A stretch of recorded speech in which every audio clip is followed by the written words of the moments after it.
Welcome to Story Time with Sharon.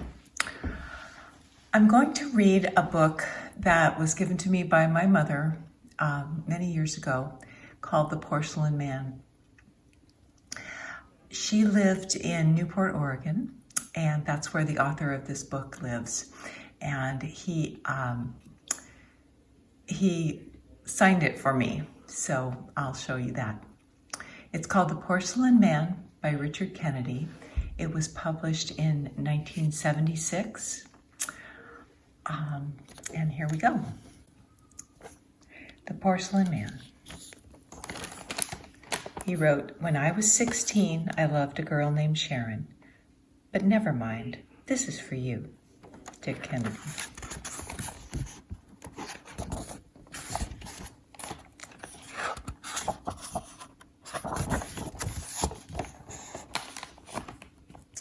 Once upon a time, at the edge of town, lived a harsh man with a timid daughter who had grown pale and dreamy from too much obedience.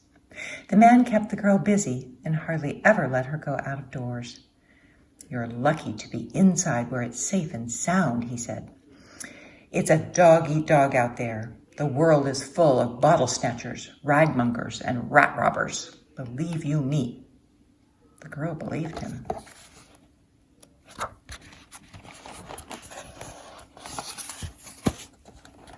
Each morning, the man left the house in his rickety wagon, pulled by his rackety horse. All day long, he would go up and down the streets of the town, into the countryside, and to neighboring villages to find what he could find. He would bring home old broken wheels, tables and chairs with the legs gone from them, pots and pans with holes in them, scraps of this and pieces of that. His daughter would then mend and repair the junk during her long and lonely days inside the house, and the man would take the things away and sell them as second-hand goods. This is the way they lived. One morning, the man left the house and gave his daughter his usual instruction and warning. "If someone passes on the road, stay away from the windows. If someone knocks, don't answer. I could tell you terrible stories." Then he left, and the girl began to work on a broken lantern.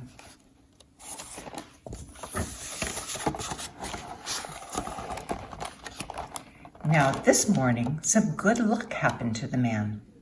As he was passing a rich man's house, a clumsy kitchen maid chased two cats out the front door with a broom and knocked over a large porcelain vase. The vase rolled out the door and down the steps and path, and it shattered to pieces against a marble pillar near the roadway. The man stopped and watched. The maid closed the door. The man waited there for 10 minutes. No one came out. Then he leaped down from his cart and gathered up the broken porcelain. He set the pieces gently in his cart and hurried off toward home. His daughter, as usual, was safe and sound inside. This is fine porcelain," the man said. "Drop whatever you're doing and patch it up. We'll get a good price for it."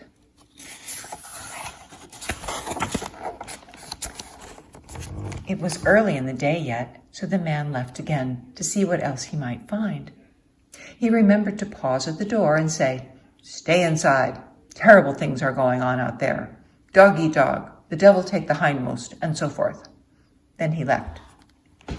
The girl turned a piece of porcelain in her fingers, admiring its beauty. She carefully laid the pieces on a blanket and got out the glue. Then, humming to herself and musing on fanciful thoughts in the way she had acquired from being so much alone, she began to put the pieces of porcelain together. She worked quickly and neatly, even though her thoughts were completely elsewhere. And at the end of a couple hours, she was amazed to see that she had just set the last piece in place on a full-sized porcelain man.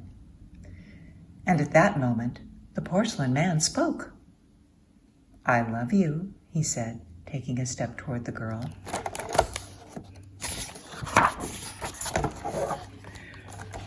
"Gracious!" gasped the girl, snatching up the blanket and throwing it about the man. "Gracious!" she gasped again as the porcelain man encircled her in his arms and kissed her. While this was happening, the girl's father returned to the house. And right at this moment, he opened the door to the room. "Whoa!" he bellowed. He grabbed a chair, raised it above his head, and brought it down squarely on the top of the head of the porcelain man with a blow that shattered him from head to toe. And the porcelain pieces scattered over the floor. "God Almighty," the man cried, "I've fractured his skull." The girl let out a wail, and the man dropped to his knees, stunned with the catastrophe. But the girl explained that it had not been a real man, but only one made of the porcelain. "A porcelain man who could move? And he could talk as well," said the girl. "Fantastic," said the man. "Quick, put him together again before you forget how you did it. I'll make a cage for him and take him to the county fair. I'll charge $1 to see him. He can learn to dance. I'll make a big sign saying, 'See the dancing pot,' or something like that. I'll make thousands. Quick, put him together again." So the girl collected the pieces on the blanket and slowly began gluing them together again. Her father sat down and watched her for a while, but he found it to be boring and he dropped off to sleep. The girl worked on, very sad that the porcelain man would be taken away in a cage. She was so distressed by her thoughts that she did not notice until putting the last piece in place that she had built a small porcelain horse. And the horse neighed. The man woke up. "What's that?" he said. "That's no man, that's a horse. Now you'll just have to do it all over again, and this time concentrate." Saying this, the man took up the chair over his head so as to smash the horse. But the horse said to the girl, "Quickly, jump on my back." She did. And in a second, the horse leaped out of the window with the girl and they galloped across the countryside. As the man stood waving the chair at them through the window and shouting words they could not hear.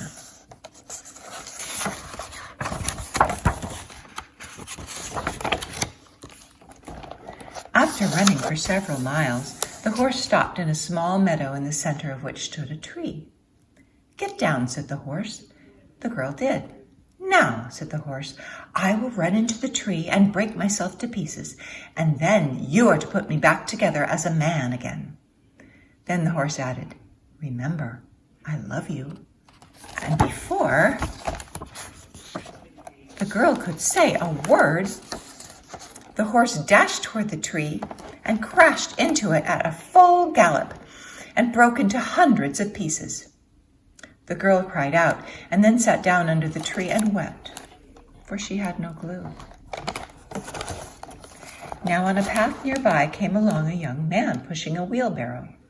He stopped when he saw the girl by the tree and went to comfort her. "Don't cry," he said. "Here, let us gather up the pieces and put them in the wheelbarrow.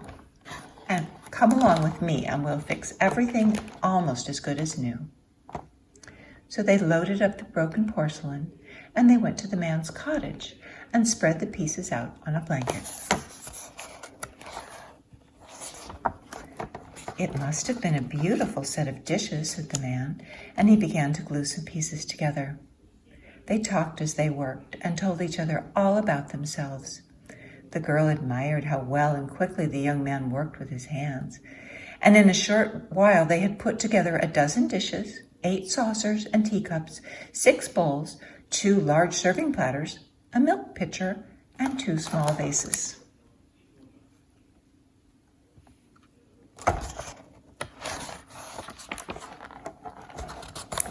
They cooked supper then. Their eyes met often as they moved about. Now and again their hands touched, and they brushed against each other as they moved about. They set the table with the porcelain ware, and when they were eating, the girl's plate whispered up at her, "I still love you." "Hush," she said. "I beg your pardon," the young man said. "Oh, nothing," said the girl. And they lived happily ever after. I love that story. Other books by Richard Kennedy are The Parrot and the Thief and The Contests at Cowlick. So look for those. I hope you're enjoying Storytime with Sharon. I will have another one for you soon.